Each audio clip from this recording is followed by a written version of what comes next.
आइए जिज्ञासुओं, आज हम लोग वर्ग 9 के पाठ गुरुत्वाकर्षण के अभ्यास के प्रश्न को हल करें। प्रश्न 1 और 2 को हम लोगों ने पहले ही हल कर लिया है। अब प्रश्न 3 यहाँ पर दिया हुआ है। प्रश्न है कि पृथ्वी तथा उसके पृष्ठ पर रखी किसी 1 kg की वस्तु के बीच गुरुत्वीय बल का परिमाण क्या होगा। यहाँ पर पृथ्वी का द्रव्यमान है me = 6 × 10⁻24 किलोग्राम और पृथ्वी की त्रिज्या है 6.4 × 10⁻6 मीटर। तो उत्तर में हम लोग लिखेंगे कि दिया है कि क्या दिया है, पृथ्वी का द्रव्यमान, पृथ्वी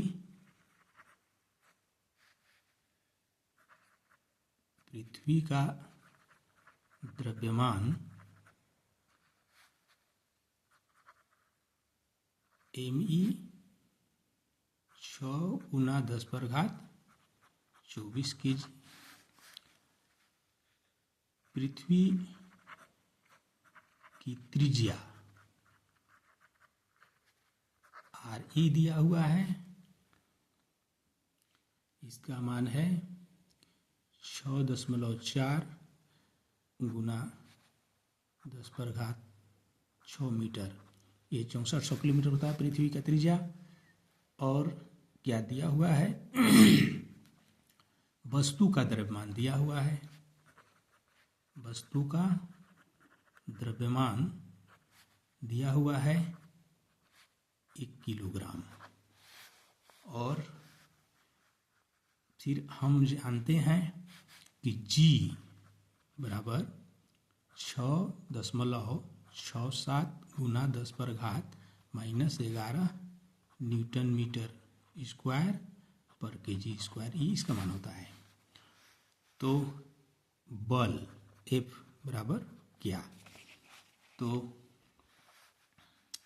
सूत्र हम जानते हैं कि दो पिंडों के बीच लगने वाला आकर्षण बल बराबर होता है F = G m/r²।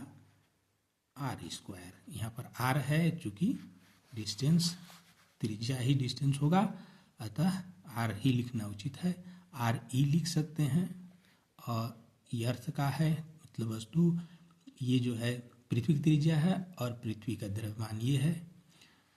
अब इसी पर मान हमें बैठा देना है, तो बराबर हो जाएगा 6.67 × 10⁻11 गुना 6 × 10⁻24 गुना 1 डिवाइडेड बाई 6.4 गुना 10⁻6 का स्क्वायर। इसी को हल करेंगे हम लोग। E बराबर होगा 6.67 गुना 6 करेंगे और गुना 10⁻, ये -11 है, अब ये 24 है। तो इसको हम जब जोड़ेंगे तो मान लीजिए पॉकेट में 24 रुपये हैं, 11 रुपये कर्जी हैं, तो इसको हम कर्ज भर देंगे। तो क्या बचेगा, 10⁻13 इतना बचा। अब डिवाइडेड बाई, अब इसको हल करेंगे, इसका मतलब हुआ 6.4 गुना 6.4 गुना E 10⁻6 है और इसका स्क्वायर है, तो 6 दूना 12, ये हो जाएगा 10⁻12 बराबर। अब हो जाएगा 6.67 गुना 6 गुना 10⁻13 गुना ये जो 10⁻12 है, इसको ऊपर ले जाएंगे तो वहाँ जाएगा, तो हो जाएगा 10⁻−12 डिवाइडेड बाई 6.4 गुना 6.4, तो ये बराबर हो जाएगा, ये बराबर 6.67 गुना 6 गुना 10 पर घात, ये 10 ही रह जाएगा, ये 13 है, 12 है माइनस, इन दोनों को जोड़ेंगे तो 10 बच जाएगा, 10 पर घात 1 बचेगा, 10 है इसका मतलब कि 10 पर घात 1 है, बटा 6.4 गुना 6.4, ई बराबर हो जाएगा 6 सत्ते 42, 2 4 40, 4 4 40 और गुना 10 बटा, इसको हम हल करेंगे, गुना करते हैं तो ये भी आता है 40.96, तो बराबर ये हो जाएगा, इसको गुना करेंगे तो 400.2 हो गया बटे 40.96, ई बराबर हम करेंगे, ये दशमलव के 2 अंक आगे हमको जाना होगा ऊपर, तो 1 अंक तो है, 1 अंक आगे बढ़ेंगे तो हो जाएगा 0020 बटे 4096, तो इतना है आता है, और इसको जब हम भाग देते हैं तो ये लगभग आता है 9.8, इसलिए F बराबर हो जाता है 9.8 न्यूटन। अर्थात पृथ्वी की सतह पर रखी हुई 1 किलोग्राम की वस्तु या पिंड को पृथ्वी अपनी ओर, अपने केंद्र की ओर 9.8 न्यूटन की बल से आकर्षित करती है।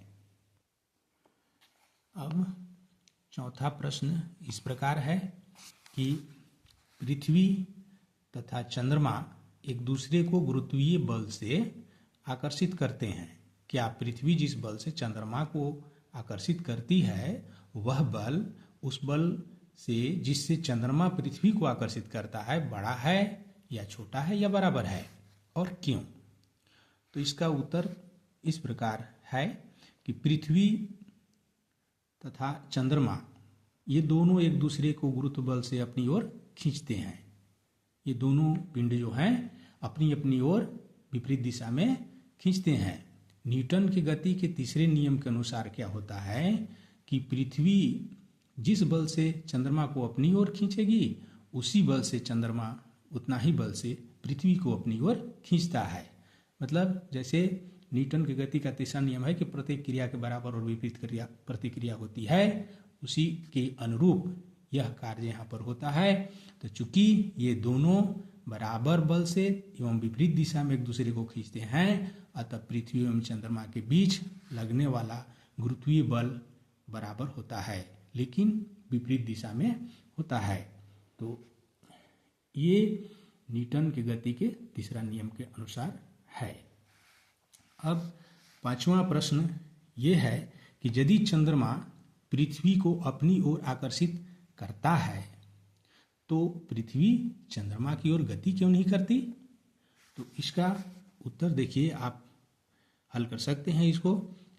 हम लोग जानते हैं कि जब कोई वस्तु पर एक वस्तु बल लगाता है तो उसमें वेग में परिवर्तन होता है, अर्थात त्वरण उत्पन्न होना चाहिए।